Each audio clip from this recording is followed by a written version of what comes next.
because I am a stay-at-home mom and I homeschool is that, well, yeah, you're at home all day, so of course you can get all this stuff done.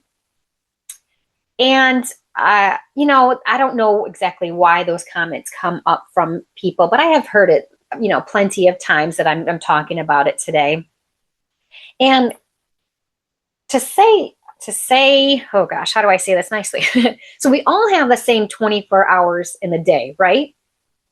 So it's not about necessarily time, it's about putting things in priority. So we shift our priority to something different than typically society does. So I get to stay at home and my husband works. We are making sacrifices to make that situation work. So we don't have a dual income. We don't have vacation timeshares. We don't have extra, or let's see, new cars and whatever else. So we make certain things a priority.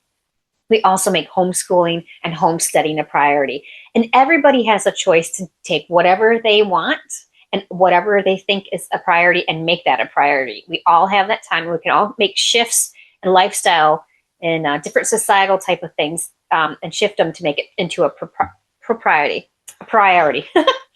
All right. So you get to walk your own path, right? Just as we are. So we share the same time. This is just our path, and you can always start where you're at with the homesteading, no matter what time you think you have.